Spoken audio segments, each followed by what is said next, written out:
Welcome to the Contractor Success Forum. Today we're talking about why contractors need processes. And here on the Contractor Success Forum, we talk about how to make your contracting business more profitable.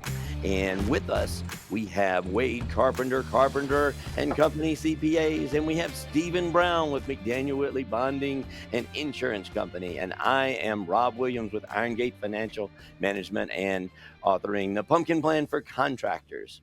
So today we are talking about systems and processes and why do we need these things, guys? Stephen, you want to start us off? Well, why do we need them? The whole idea is to develop systems and processes that allow you to leave your company for a while and it continues to run. It also helps you to be consistent in everything you do. So you have good things that you do and bad things that you do. So you want to take the good things that you do and develop systems and processes so that you do it over and over again. They say the secret to running a good restaurant is to have the food quality consistent over and over again. So I go into this place and I like this sandwich that they're serving. When I go in there, I want it to taste exact same over and over and over again. That's what they say the key to running a restaurant is. And it sounds easy, but it's hard. Yep. Just like a coach. That's Yeah. awesome. Coach Brown. I see that a lot in these contractors that they have people like I've mentioned before, estimators or whatever. You got 3 different estimators and they all bid it slightly different. One does it on the handwritten thing, one does a spreadsheet, one's got a little program they used off the internet. And I guess we can talk about several problems it causes. It leads to poor profitability. It leads to poor ability to continue and follow somebody if somebody leaves. There's a lot of things that happen when you're not consistent. Yeah, and whether you have a large company or a small company, you're using systems and processes. I guess the key is to use them consistently, isn't it? Yeah. Yeah, it is. It is. And documenting these processes and having a list of them, because most of us as contractors, especially when we start out and we're smaller, we have these processes up here in our head. So we've got to get them down on paper. But one more thing that we were thinking about, one of the other reasons that we talk about a lot in the Pumpkin Plan is to be able to grow.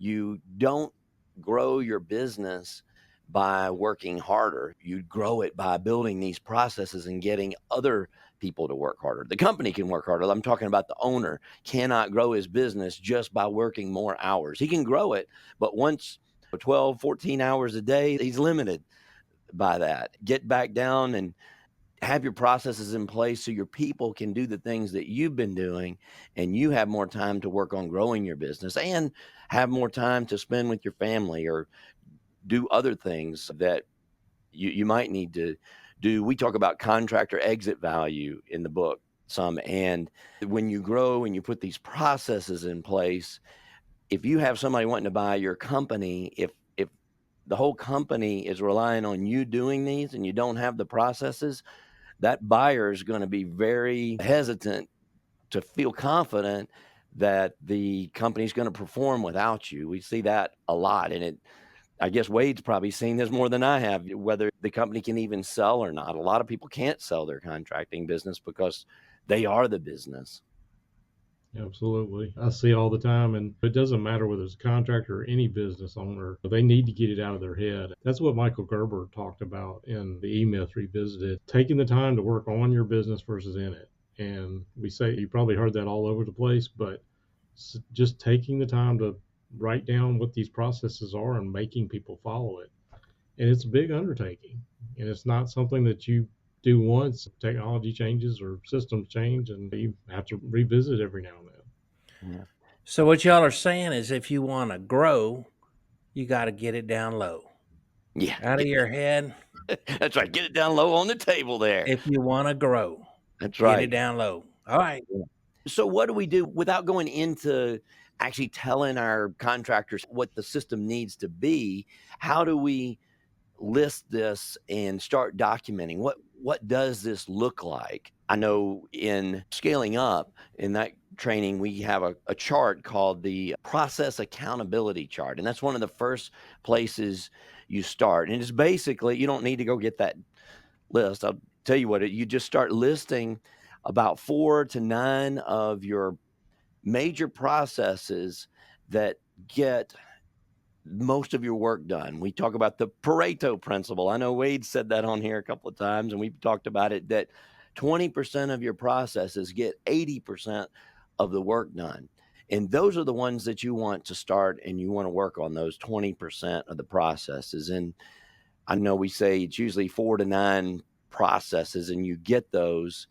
And then, well, we'll talk about redoing them in a minute. But if you list those down, list the name of the process, the name of the person that is responsible for it. That doesn't necessarily mean it's the boss, it's the person who's going to be accountable to make sure it's happening, and have a key performance metric on there, KPI, that will say it's, let's say, either cost, time, or quality is usually, think about those three things, and you can usually put a KPI that's one of those things. How many dollars is it spending, or is it how fast is it? I think in contractors, that's what we think about a lot of the time, is how fast something's happening. But then is there some kind of quality score that you can come up with, and figuring out a way to measure that? But those are the three factors that each one of those. So just picture, you start your list. If you can get your first 4 down, that'd be great. And then probably keeping it under 10 is what they usually say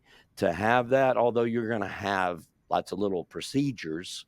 But the major process, that's the other thing they call it. A process is the big picture thing, and then the procedures are the little things that you do within the processes. So when I sit down with a contractor, and any business probably should think about this, but I know it can be overwhelming. And instead of just doing the first 10 or whatever, I usually say list every single process you can think of. And when you do that, it's easy to get overwhelmed by that. But what I then tell them to do is go back and look at that, and where can we get early yardage? Early yardage means either can we save time or can we save money?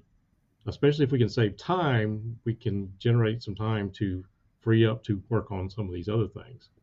But sometimes it's a cash flow thing. So where can we free up money so we can get some cash flow in, or things like that? But sometimes that's the way I approach it, is like, what can we get early yardage? Love that.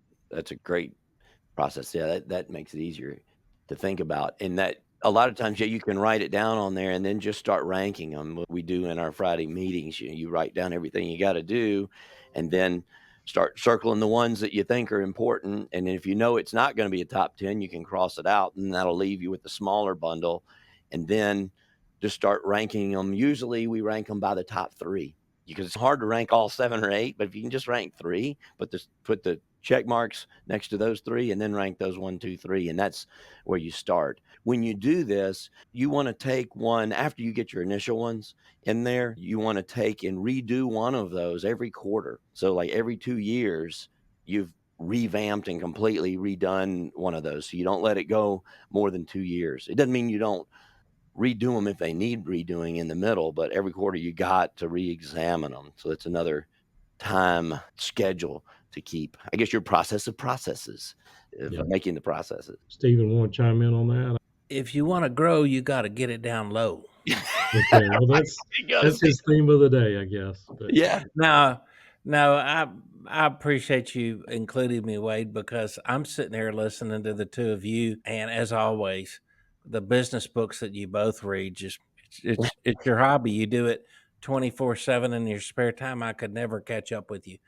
From a construction standpoint and understanding processes and systems, I like the fact that you talk about how to get started, throw them down, get them down, and then, Rob, like you were saying, when you have to evaluate them. So can y'all give me an example of just walking a contractor through just one process? Well, the simple way that, in years, I can tell you a story. 20 years ago, we had the car plant PhD guys from University of Alabama come into our factory that were running the car plants. And we had all these computer things and these models, and we were so sophisticated, and they were like, throw all that stuff away. We come in here in the conference room, we had a big whiteboard, and he had sticky notes, and he said, what do you do first? And he started putting these sticky notes on a whiteboard, And we called it the spaghetti diagram because you would not believe this was our contract flow of it was our sales process that we were working on. And you would not believe the mess. They called it a spaghetti diagram because we had all these stickers, these post-it notes up there, and then the communication lines of lines drawn between them. It was just insane. So we spent so much time till we finally got that Smooth. process. I guess you could call it smoother, but we got it into a straight line at least without so many different things. So it's like straighten that spaghetti out like before you cook it. And Yeah, get it down yeah, low, right? yeah, If you yeah, want to grow, Wade, yeah. Okay. But get it's that funny you spaghetti think down about it. low. Yeah, yeah, if you wanna grow, get down low. Maybe that should have been the title of our episode, but you can see back here, this is sort of a process as I'm writing my book, to the Post-it notes, but when I went up to training a few months ago for the Scaling Up coaches training, they're still doing the same thing. We had all these advanced spreadsheets and everything that you do, but to get your brain going, we were back on the Post-it notes, and you put these Post-it notes up, and it something in your brain to physically do this, and we use Mural sometimes also on the computer if you're a virtual company or if some of your guys are working virtually, and you put it up in there, and that works okay, but something about these physical notes, when you put them on the board and you start moving these around, something I think it's the action that you're doing it your brain starts triggering, and it teaches you what these next things are gonna do. It's amazing how in 45 minutes you can get so much done with Post-it notes on a whiteboard. No, Start doing it that. makes sense. It's how your brain operates. It does. And you may think a post-it note is not high tech. It is going down low.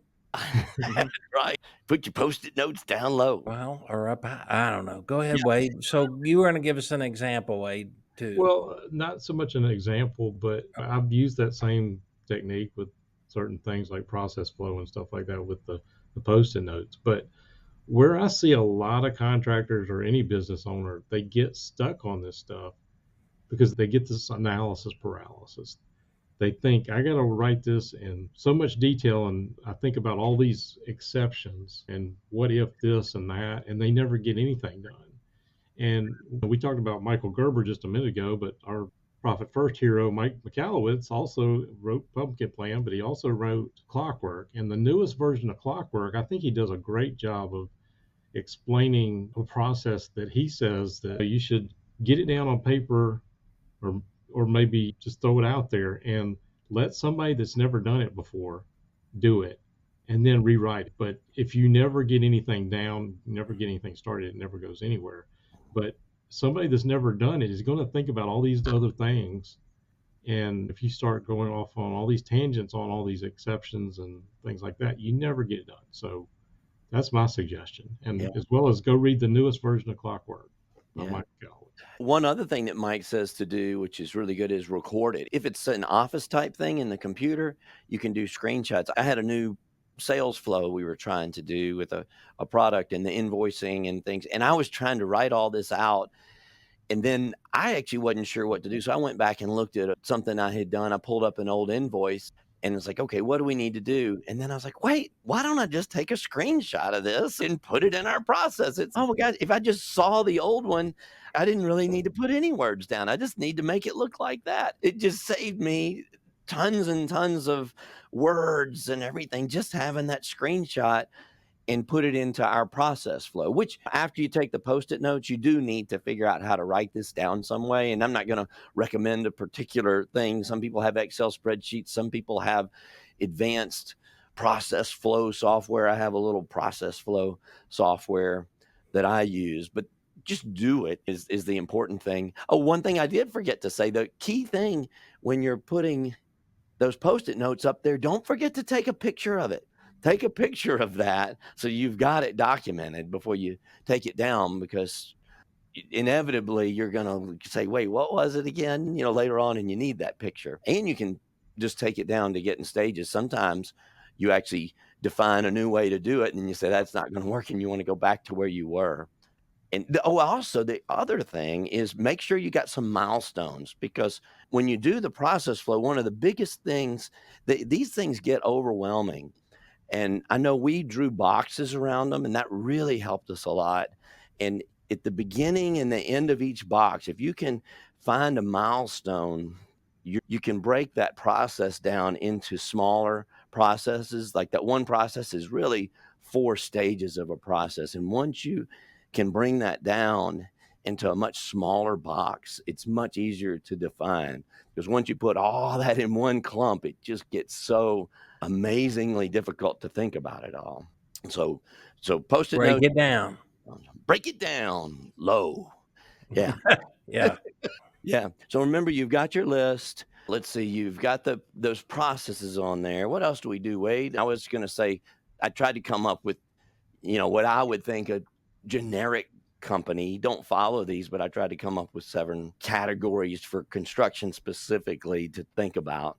I don't want to get into specifics about how to do them, but really just to spark their imagination, because sometimes they're not sure what categories to do. I know I went through that when I was trying to figure this out. It's like, what is it? So just some examples. Like for me, the first one is your bidding and your sales process, which may be 2 processes for a lot of companies. Your estimating may be completely different than sales. And some people have a quick method of doing it. Some people do the full takeoff and they've got everything before they do the sales. So I'd just say a bidding and sales process is, I think everybody should have that. Yeah.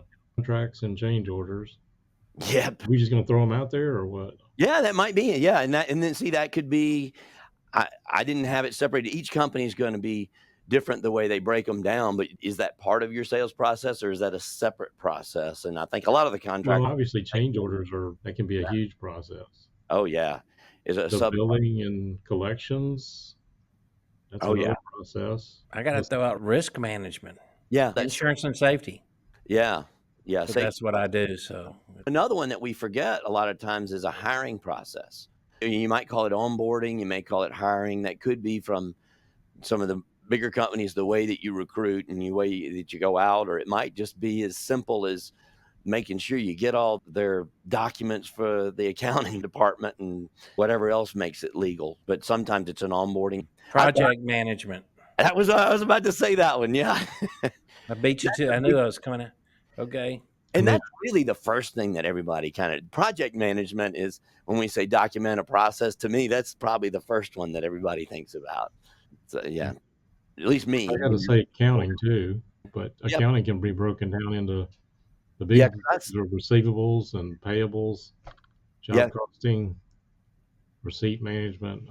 Yeah, because I called one invoicing, which on the receivable, just because I know, Wade, we see that with the cash flow guys. That is the number one thing that I see that's the cash flow problem, is the timing and getting that invoicing in.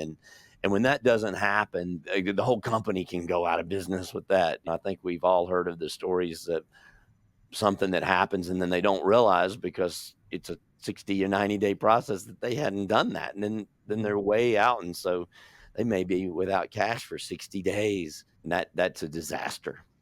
Then payments, paying it. I do that a lot of times. I think about that is because of, to me and my business and where we were, the security part of that, because I think we've gone through some episodes where 50% of the contractors have some kind of theft, and then the other 50%, maybe we just don't know about it. We don't know that they were. So it's always keeping on top of the payments, and whether you keep that separate from the invoicing. Then, Wade, I have got financial reporting in there, how that process, particularly for you guys that are bonded, that makes it a lot more of an important process that needs to happen. Well, what's more important than bonding is that you have system and process to produce consistent, good quality in-house financial information and work in process reports that senior management sits down and goes over every X amount of time during the year, every month, every 2 months. And then part of the process is who's going to sit in on that meeting. Yeah. A really important part about determining which processes you do. We always put processes in place naturally to avoid problems. So where a squeaky wheel is, we put a problem in. But if you really want to get ahead and have your company grow, you want to put the processes in place on your strong points to make them even stronger. That's one of the big lessons in the pumpkin plan, to grow a colossal pumpkin, to grow a big business is focus on those things that you're doing right and document that so you can get those even better, because the companies that really grow are the ones that can differentiate. They can be the best. The only way you're going to be the best at something is to take your strengths and get them stronger. If you want to be average across the board, you get complacent with where your strengths are, and then you just fix all the broken things. So then you're just like everybody. But if you want to stand out and be different and grow and be able to grow your margins because you're the one that they want to have, and then you can price the way you need to price, grow your strengths. That's one of the big secrets to the pumpkin plan growth plan is grow and work on your strengths and make them even stronger. And then maybe those weak parts, you'll be so busy working with your good clients and the good things that the bad clients, they're gone. You don't need them. They're causing the problems, because a lot of times you deal with the bad clients just because you're so desperate for revenue. So grow those strengths. So put the processes around your strengths. That's probably the biggest difference. We don't see that happening. They say we don't need a process because we're strong there. So anyway, I'm passionate That's about it. No, that's great advice, listeners. If you didn't catch what Rob was just saying, you need to rewind and listen to it again, because it was a great point. You've got strengths, and you know they're strong. You can always make them better. it. All right. Well, this is good. And now what else we got? I was just looking at the time. We're going up there. I was all excited, and time just goes by when I'm talking about processes. It's so exciting. I'm out of my mind. Yeah. No, it is exciting. It's Good. fundamentally exciting.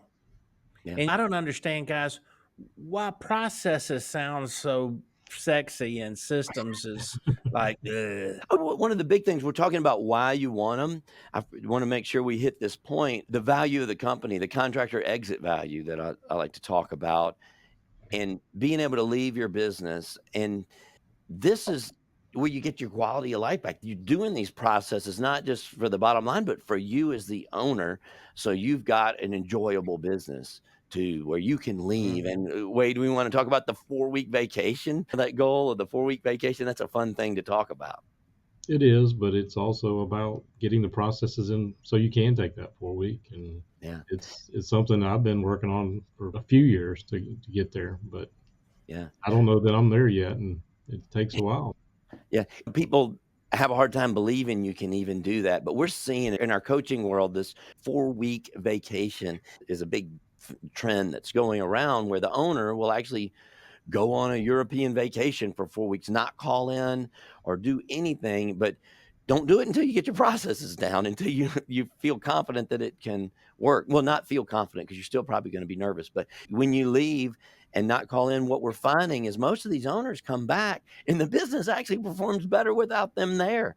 And even if you don't care about your own sense of security and peace, a lot of folks in their 40s and 50s running construction companies start having a spouse that's saying enough. So if you want a wife, you got to get your life. And there's another saying. You got to get these systems. I'm sorry, that's a horrible word, processes in place working for you to help you have a life outside of Yeah. your construction company.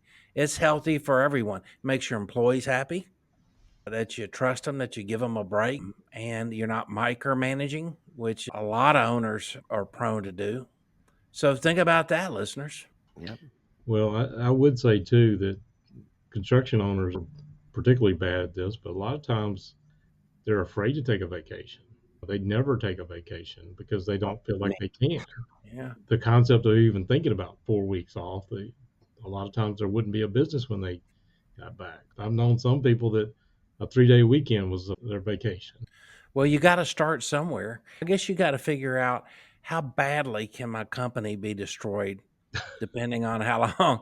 A 3-day weekend, if you come back in your company running a kilter after a 3-day weekend, you're a hot mess, and you really need to re-listen to this podcast, get a copy of Pumpkin Pan for Contractors, talk to your great construction CPA like Wade, bounce things off your bonding and insurance agent like me, and get those processes.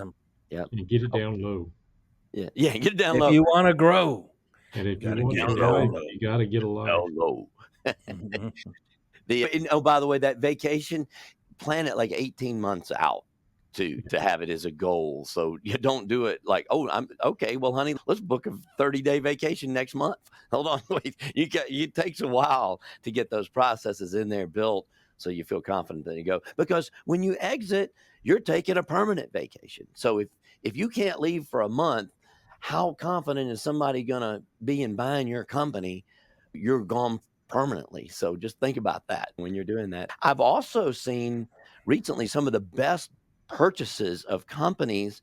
These companies are not buying the cash flow stream sometimes. And we've seen large companies buy smaller companies that have amazing processes, and they have bought them simply for their process. And we talked about that in the Rembrandt in Your Attic episode. So go back and listen to the Rembrandt in the Attic episode if you Right. get that. Well, if you never want to retire and you don't want to keep your spouse, just keep working till you're dead Yeah. and forget about it.